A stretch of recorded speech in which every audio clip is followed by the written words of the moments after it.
Hello, everyone, and welcome back to my YouTube channel. If you are new here, hi, my name is Erin. I am a registered dietitian, and it is my mission on this platform and in life to help people break free from the cycle of dieting by teaching them to nourish their bodies well. And today I wanted to have a little bit more of an organic conversation with you all. So, my last couple of posts have been kind of more educational. And today I wanted to kind of just talk a little bit more about the process, right?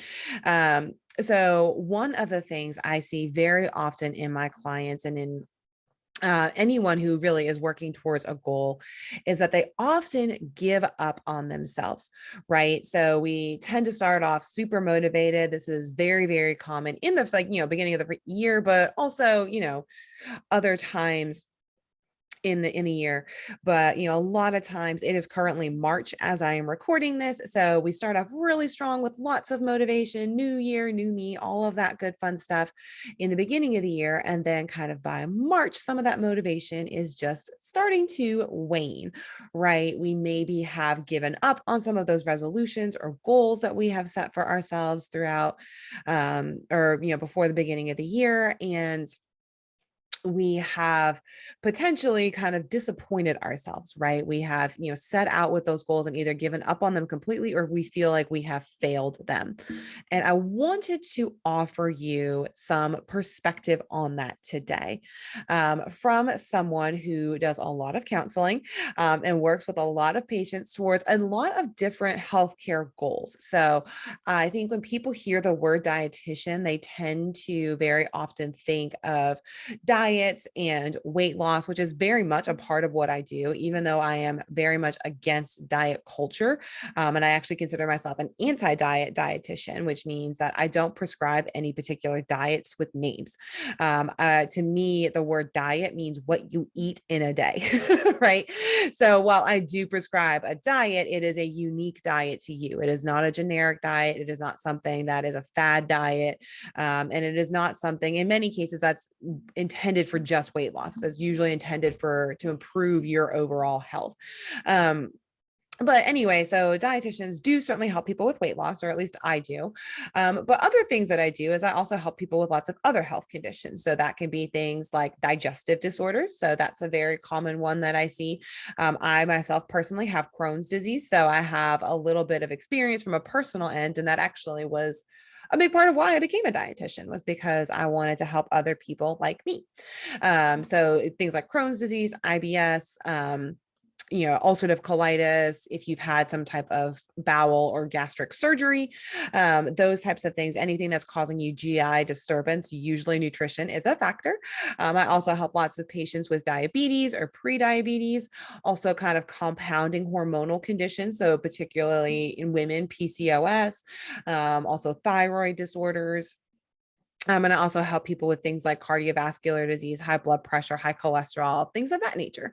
And some people, their goals have nothing to do with that. They're just, potentially starting a new workout regimen and they want to get stronger and they want to build more muscle. I definitely help with that. That's not technically a health goal because it's not treating any disease state, but I'm still here to help it, right?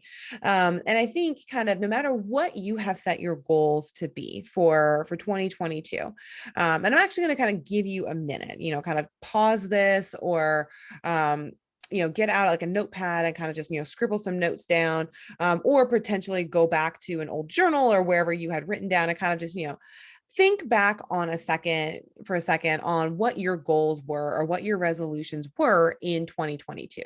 Kind of what were your hopes for yourself? What, they may not have anything to do with nutrition or health, but kind of what were your goals?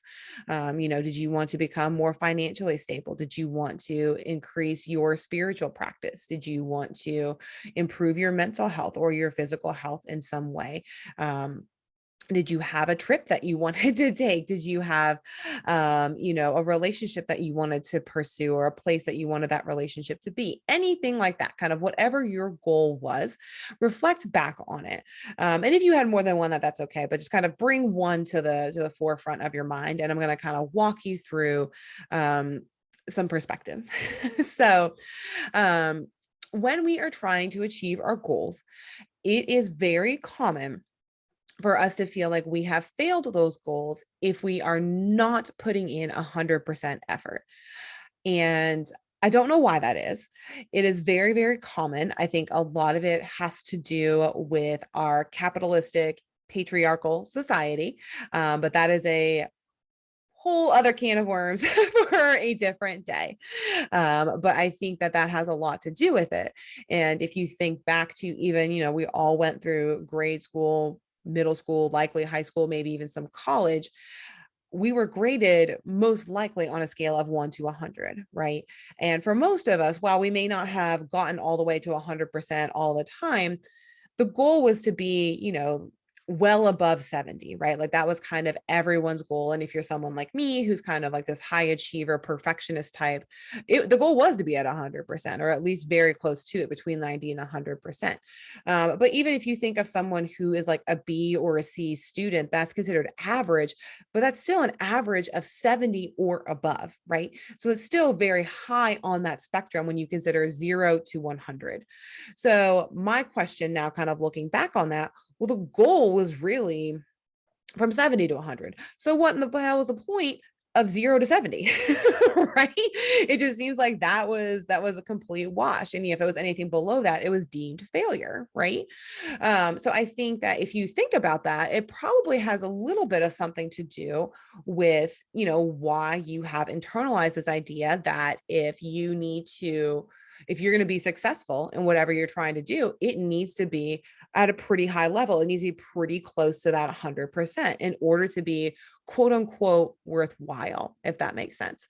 And I think that idea, obviously it starts in elementary school, but then it progresses and it's reinforced later in life, right? So you get a job, you are expected to succeed in that job to a point where you are getting a raise. Many companies evaluate employees on a scale of, it's typically 1 to 5 rather than 0 to 100. But again, the expectation is that nothing you do is going to be below a 3, right? 3 is considered like you're doing the bare minimum to keep your job. And if you're doing anything that is a 1 or a 2, that it requires disciplinary action and it requires an improvement plan. And then the hope for most employees is that you're going to be in that 4 to 5 range, to where you are then going to, potentially get a raise based on merit, or, potentially be eligible for promotions, things like that. The expectation is excellence in forward progress. And that's not the case everywhere, right? But that is certainly the case here in the United States, where we value productivity and capital that comes from that productivity.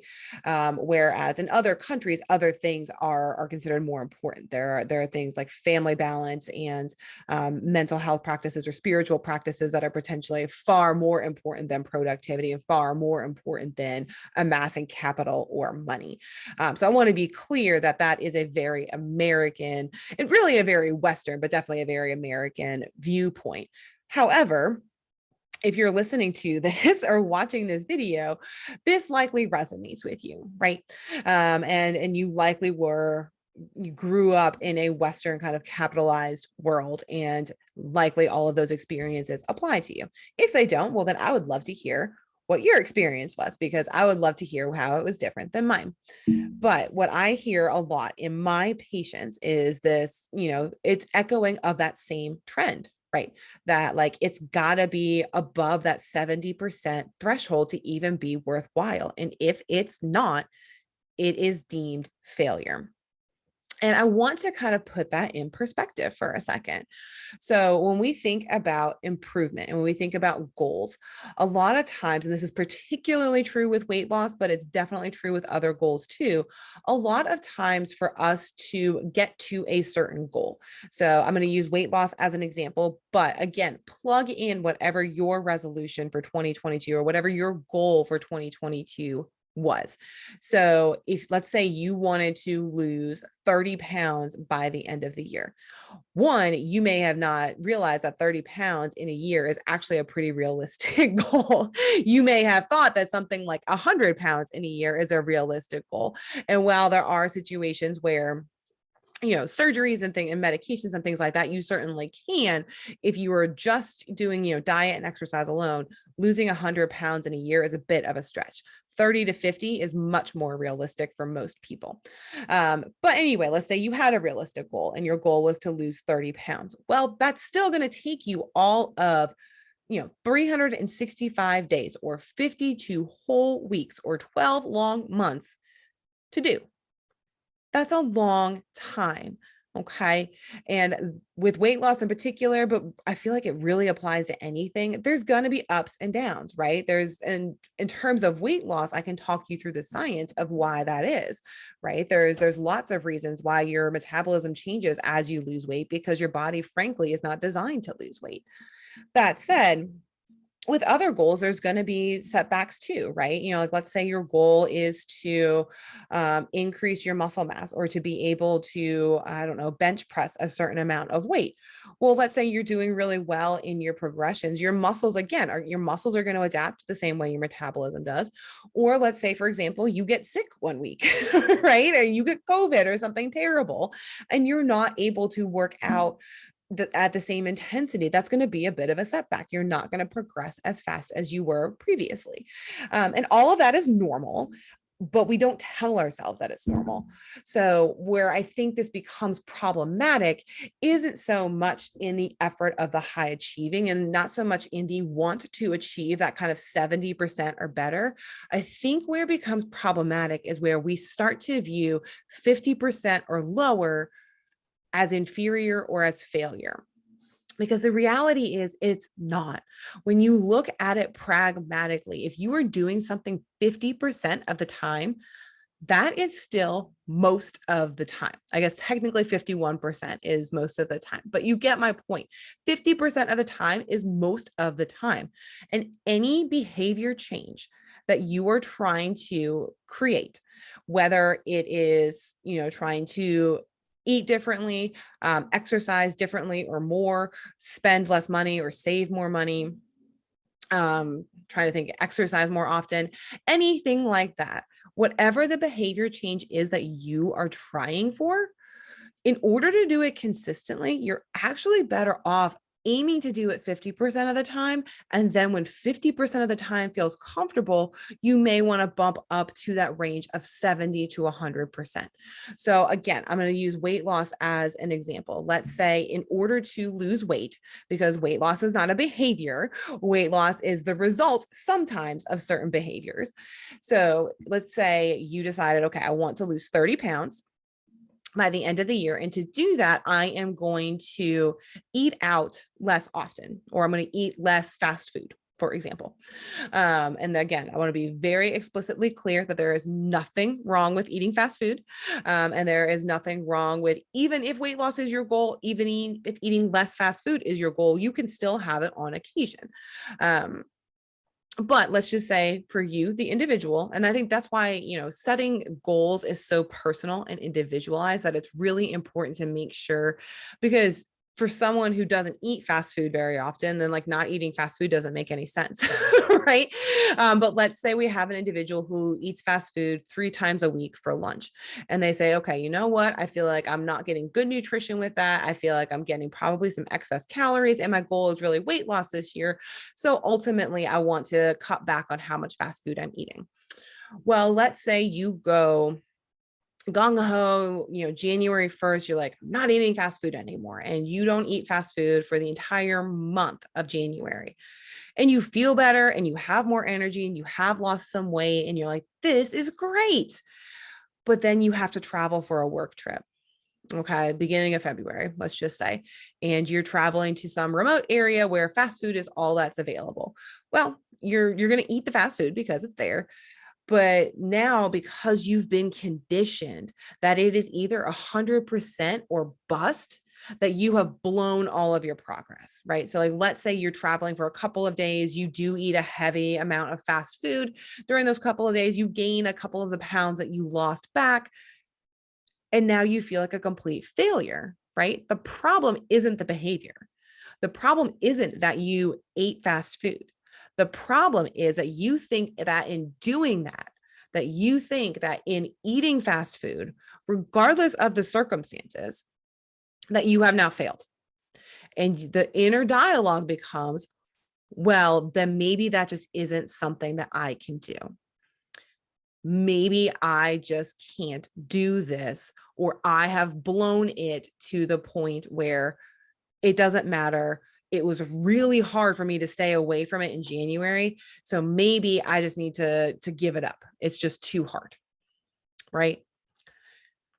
I feel like that is the cycle that a lot of people go through, whether it is weight loss, exercise, financial goals. Honestly, a lot of times people say like, oh, well, like, I want to start saving money. So they scrap and scrap and scrap, and they like kind of like only buy necessities for a couple of months. And then, something happens that they have to, they have, something happens on their car and they have to spend a larger sum of money. Or it could be something like, you have friends in town for the weekend and you spend more money than you typically do going out. And you're just kind of like, you know what? I can't do this.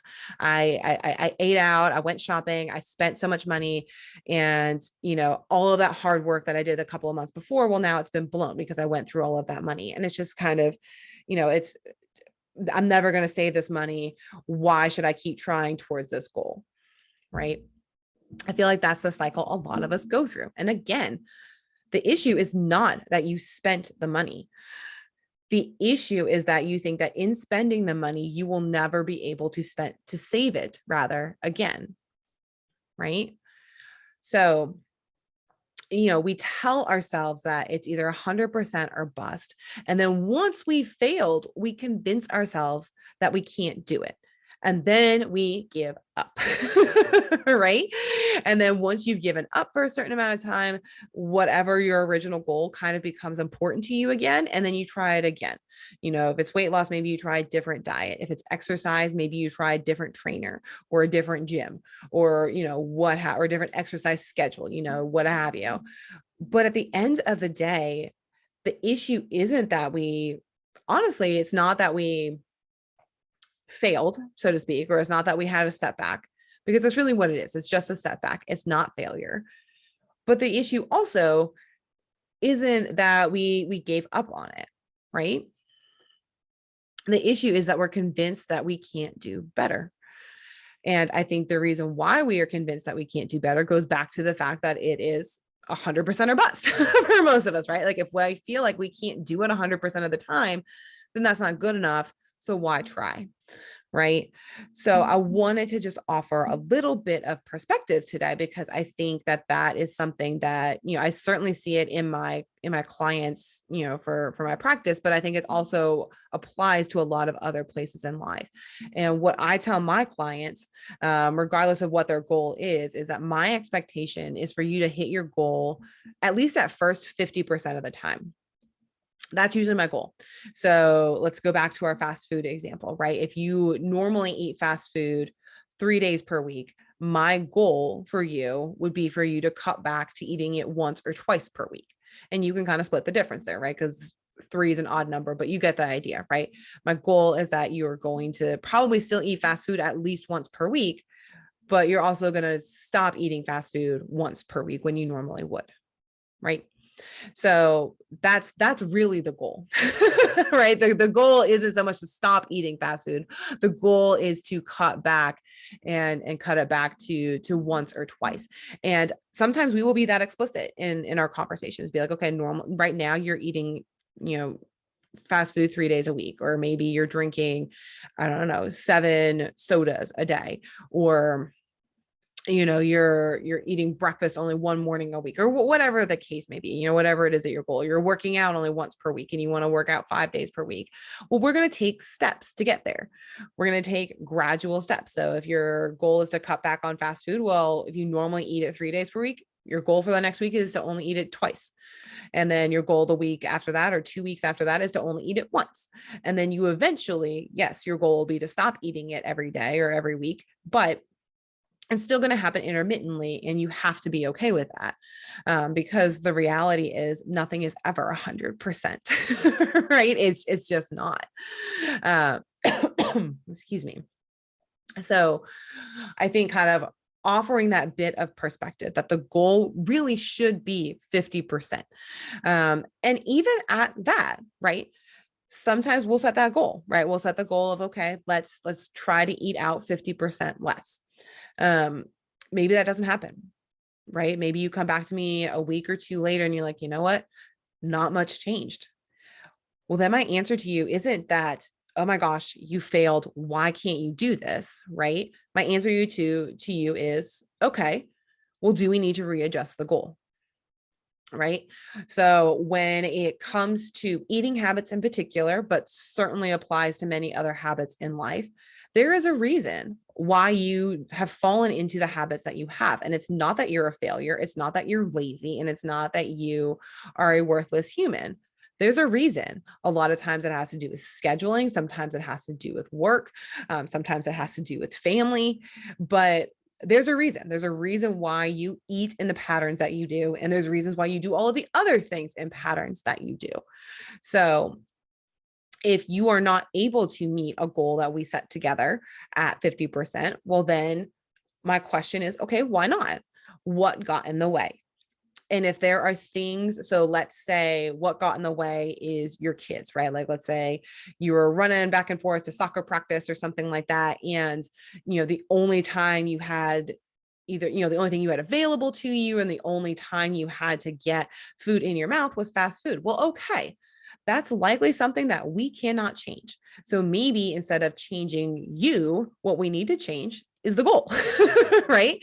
We can then focus on, okay, rather than taking the fast food out, how can we add nourishment? So potentially, are there snacks that you can pack to kind of supplement the fast food so that you're getting more nutrition out of that meal, even though still largely it is coming from a drive-through?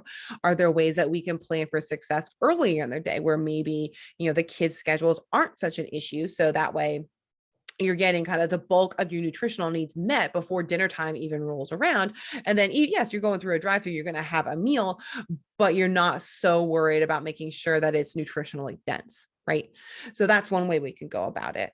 The other way we can go about it is we can say, okay, why didn't it work? Well, it didn't work because, let's say, we're going to blame the family again. My family really likes to eat out, and that's what they wanted to do, and they're not really willing to change their eating habits to accommodate my goals. Well, then it's kind of a matter of, well, maybe there's a discussion to be had there, right? Maybe there's some compromises we can make as a family, to where you're not feeling like you're alone on an island.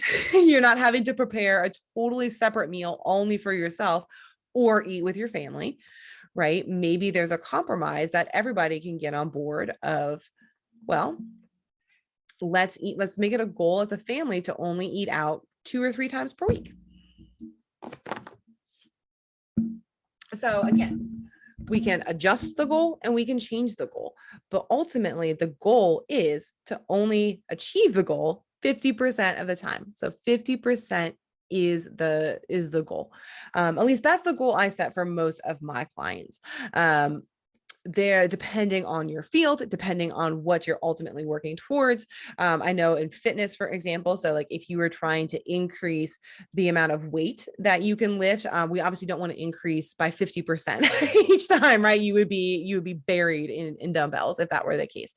But again, just kind of going back to this idea of it's going to be slow, it's going to be incremental, but it should be comfortable, and it shouldn't be so drastic that you burn yourself out completely and then don't stick to it anymore. But also it shouldn't be so drastic that if you feel like you're not hitting it at 100%, that you're not doing anything, because you are.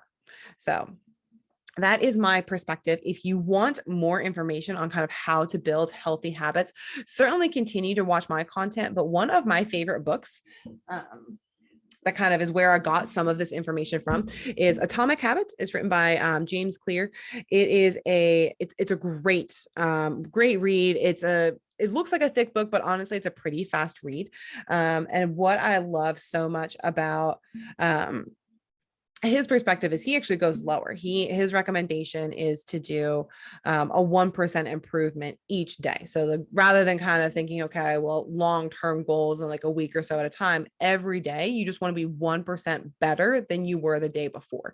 And then in doing that, you ultimately wind up, like over the course of a year, you wind up with something, I think it's 38% times better than when you started the year. And again, it's the same message, right? It's the same message that is just,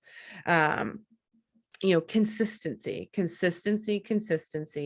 and very small increments, right? Because and I think this is another thing people kind of flounder with, is that part of what makes you consistent is actually easing off of that 100%. You cannot go at 100% at anything in life for an unlimited amount of time, right? So, and that's ultimately why fad diets don't work at all, because they make you go at it 100% and you fizzle out, right? You could not sprint a marathon, right? You could not sprint, you could not run at a sprinting pace for the distance of a marathon, right? You would run out of steam. So what we want to do is, that's why even people who are good runners, their marathon pace is going to be much slower, obviously, than their sprinting pace. But honestly, even shorter races. So if you're running 3 miles, 5 miles, 6 miles, that pace is going to be maybe a little bit faster than your marathon pace, because you need to go for longer. So for these long-term health goals, the expectation cannot be 100%, because you will not make it. The expectation has to be lower. It has to be at 50% is probably a really good place to start, because 50% gives you consistency. And while consistency will not show you results immediately, it will show you results over time. So be consistent, aim for 50%. And for heaven's sakes, give yourself grace when you fall off track and just get right back on. Don't feel like you have to compensate for anything. Don't feel like you have to go at it 100%. Just get back on the 50% train. You will get there eventually. I hope you all found this content helpful. Like and subscribe for more videos. I will see you all next week.